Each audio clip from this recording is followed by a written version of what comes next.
right, so today we are commemorating, I think, 25 years of the passing of the musical icon Fela Anikulapo Kuti. Today marks the 25th remembrance, of his passing. And so it was just important for us to dedicate our World Day to Fela at 25 years after passing. I mean, Everybody say, yeah. I saw a few posts. I listened on radio as well. I mean, people were just, it's so interesting how the music that Fela had written about, talked about, sang about, is still what is very much relevant today in Nigeria. And I'm wondering how on earth, this is 25 years after, and every single word in most of his songs are still what we're facing as a country. Is really, really sad. It means that we have been stuck for a very long time. The same position. Very sad. Yes. Very sad. That's a deep one. Yep. I've been stuck for a very long time. I've always called him a prophet because he saw well into the future, and these are decades later. Absolutely. And it's exactly, and the funny thing is that some of the same players are still active today. The same players he mentioned. Still playing the same game. Yes. Absolutely. All right, so quickly, normally let me quickly start with you. Just rush through all our what's in the news. Okay, so this was news that broke earlier in the week about the kidnapping of Nollywood actors Cynthia Okereke and Clemson Cornell. So the update on the story is that these abductors have contacted their families and they are asking for $100,000. It is very, very disturbing for me that we have gotten to this point, in Nigeria where we have kidnappers who are current with the times and deciding what and what. I mean, of course, we know the rise and fall of the dollar, the experience. So I'm sure they're thinking, oh no, Naira will not be very viable for us now. So let's switch it up. And it just tells you how really serious this insecurity situation and abduction or kidnapping of people.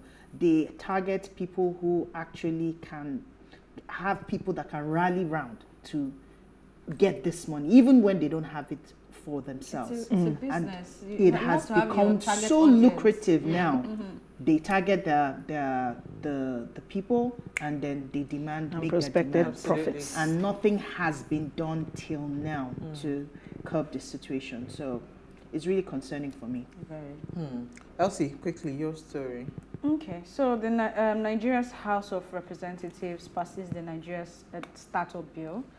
This happened a week after the bill was passed by the Senate. With this passed by the Senate, it completes the round at the National Assembly, and all that is left is for President Muhammadu Buhari to assent the bill. It was important for me to take this because today marks 1 year where we had Olaiwaju Odunowo as guest on Ways to talk about this bill and what they hope to achieve. And it's interesting to see the whole momentum and the fact that I'm actually glad that at least Ways can be said to be part of this progress and to ensure that this bill was passed.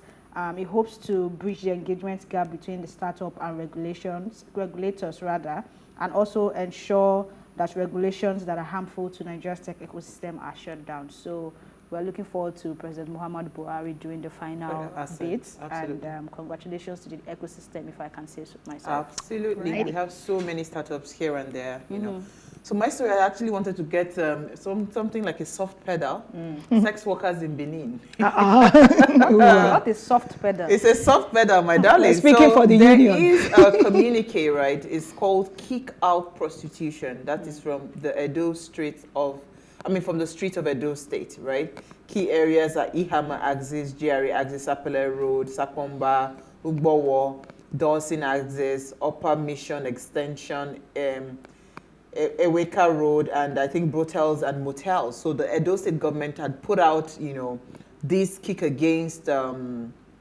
out prostitution. So, and they started clamping down on, what's it called?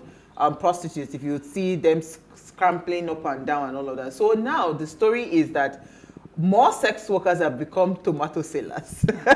So sex workers are now selling tomatoes on the streets of Edo State. you know, as a decoy. disguising, yes, as, you know, so that you can still pick your customers, you know. And they will claim it's tomatoes that they are selling. They didn't come here to sell the body. In the middle of the night. Can you imagine? Okay. So I mean, it's the way they threw the tray, the video that was posted, the way they threw the tray when the negotiation was done. That's interesting. Can we call it rebranding? Rebranding. Well, that's another perspective to look at it from. Any which way to get new customers. Case. Let me rest my opinion about it. Because I don't know how I feel about it. Or even if I say I know how I feel, I don't know how it will be accepted. That's me voicing my opinion. But I really just hope that there has been alternatives created for these women or ladies. Let me just believe that they are not taking the opportunity that has been created. You know, other employment, other employment opportunities. That's just the assumption I want to have right now. While we move on. Let's move on. It's interesting. We have a special announcement to make, but we'll do that at the end of the show. But we'll take a break now because we want to discuss lawlessness and impunity. Stay with us. We'll be right back.